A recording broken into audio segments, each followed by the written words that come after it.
Бейиш нуру.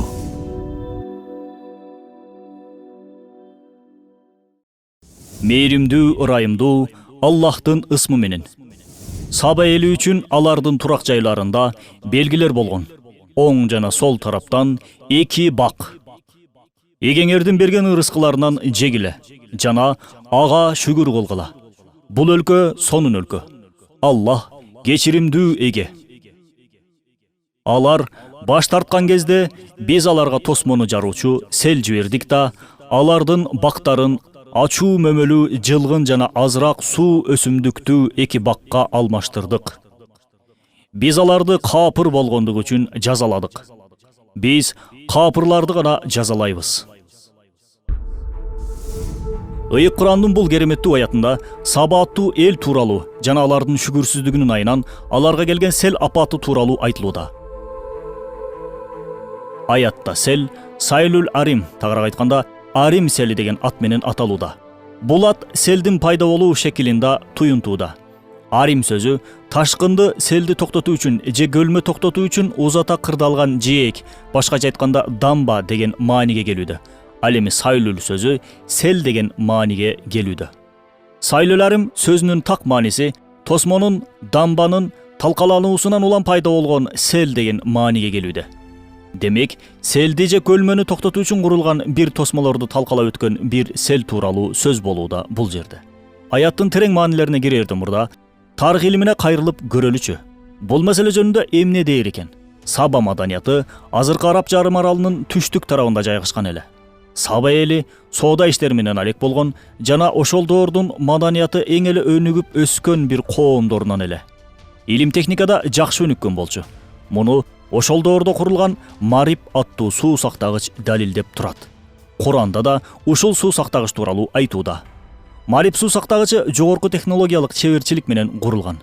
Суу сактагычтын жардамы менен сугат иштери жакшы жүрүп, чарбачылык иштеринин жылышына, ал эми чарбачылык иштери болсо, соода сатык иштеринин өнүгүшүнө себеп болот. Натыйжада калктын жашоо деңгээли да бир топ көтөрүлөт.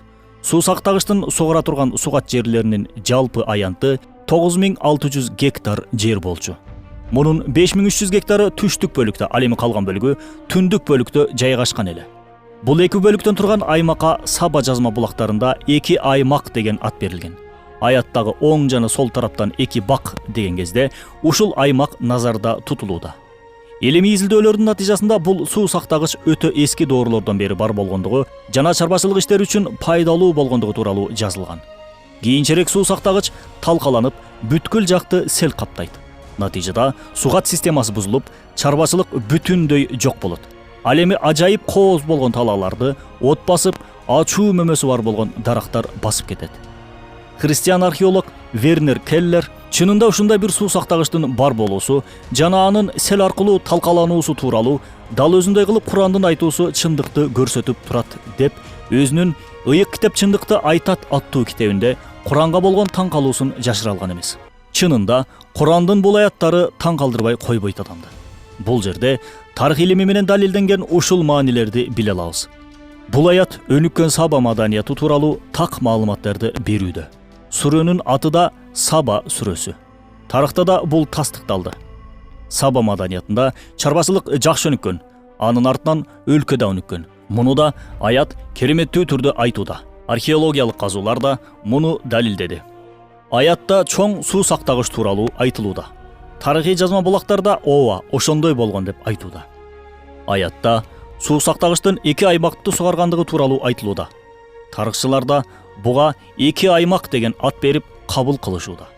Аяттагы Сайлул Арим, башкача айтканда, суу сактагычтын тосмолорун талкалоочу сел деген мааниге келген, ошол селдин аты эле, же бир эле сөз эле селдин келип чыгыш себебин жана анын алып келген зыянын айтууда.